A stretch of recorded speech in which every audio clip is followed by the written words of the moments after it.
Tujuan saya buat video ini adalah untuk mendedahkan beberapa penipuan yang pernah disampaikan oleh YB Ngakoming khususnya. Pertama sekali, berkaitan hutang kerajaan persekutuan. Malaysia buat pertama kali di bawah Najib, kini hutang negara mencecah paras 800 bilion ringgit. 800 bilion ringgit. Bukan saja pecah rekod, tetapi telah langgar undang-undang. Dengan kata lain, jumlah hutang negara kita telah mencapai 57.4% GDP. Itu bermaksud kini kedudukan ekonomi negara semakin tenang.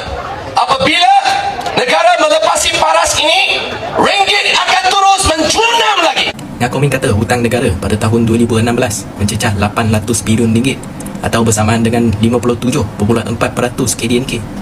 Tapi bila saya rujuk data rasmi daripada Kementerian Kewangan pada suku keempat tahun 2016, hutang negara ketika itu cuma 648.5 bilion ringgit bersama dengan 52.7% KDNK, belum pun melepasi hak undang-undang 55% pada ketika itu. Kedua, berkaitan kenyataan penjajahan Jepun. Ngakoming menyatakan bahawa penjajahan Jepun di tanah Melayu berlaku pada tahun 1939. Tapi bila saya rujuk laman web rasmi Majlis Keselamatan Negara, Jepun hanya menjajah tanah Melayu pada 8 hari bulan Disember 1941.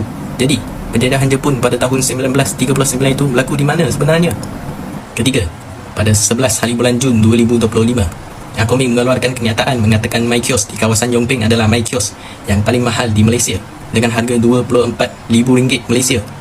Tapi bila saya rujuk fakta rasmi daripada Majlis Bandaraya Ipoh, kos sebenar bagi seunit My Kiosk adalah RM25,000. Lebih mahal daripada apa yang dia sebut. Keempat, berkaitan akta pembaharuan semula bandar. Itu roboh dan bina semula. Tapi itu bukan senang. Sekarang tak ada akta.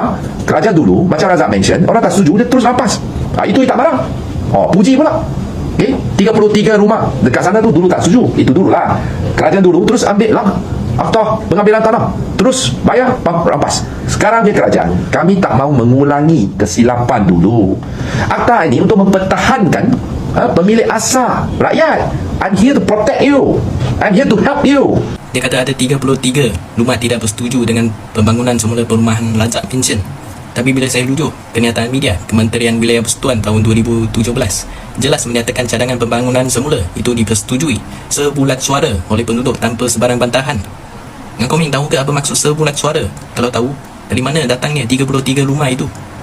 Dan akhir sekali, saya nak kongsikan satu gambar buat YB Ngakoming.